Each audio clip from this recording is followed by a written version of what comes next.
We live in a culture shaped by speed, productivity, and constant striving. But what if there's another way? What if living differently, not just thinking differently, could change everything? Recognizing the influence of the dominant paradigm is only the first step. Awareness is important, but awareness alone does not create change. To truly move beyond it, we need to live the alternative.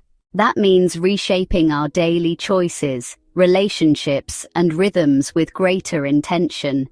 It means experimenting with new ways of being, even when the old ways feel familiar and comfortable. One of the biggest shifts is how we define success.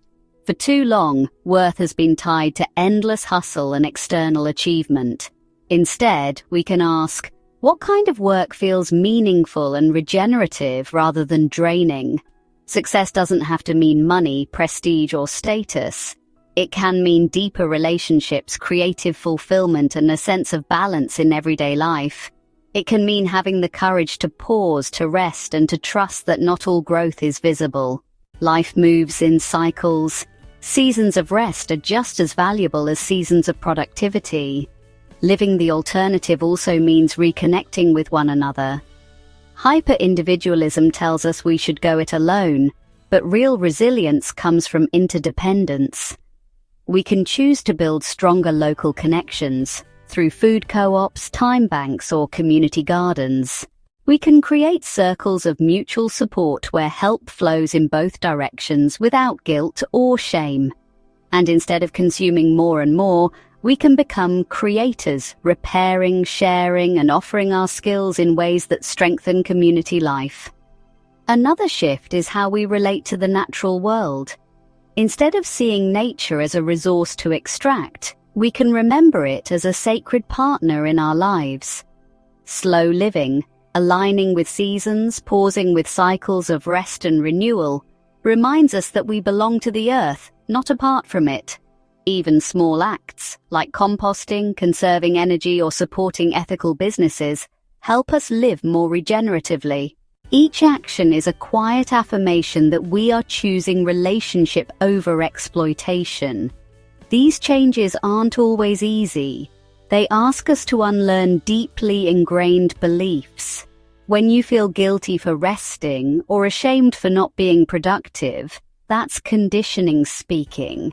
Instead, pause and ask, who benefits from this belief? Often it isn't you. Through mindfulness, reflection, and gratitude, we can rewrite those old stories. True security doesn't come from accumulation, but from adaptability, relationships, and inner peace. Living the alternative isn't about escaping society. It's about engaging with it differently, on your own terms. Every small step, resting without guilt, growing food, deepening relationships, or questioning an old belief, creates ripples of change. This is not about perfection, it's about intention, it's about practice. And it's about the courage to live differently, one conscious choice at a time. So, what small shift could you make today to live more in alignment with your values? If this reflection spoke to you, please like and subscribe. It helps more people find this kind of reflective content. If you're looking for practical support in making these shifts, the Soulful Path to Life Purpose program offers tools and guidance to help you think differently, reconnect with what truly matters, and begin living in alignment with your deeper values. And if you'd like to dive deeper, you'll find articles, soulful book reviews, and resources at spiralpathlifecoaching.com. Thanks for watching, and I'll see you in the next video where we will be looking at rethinking purpose beyond the dominant paradigm.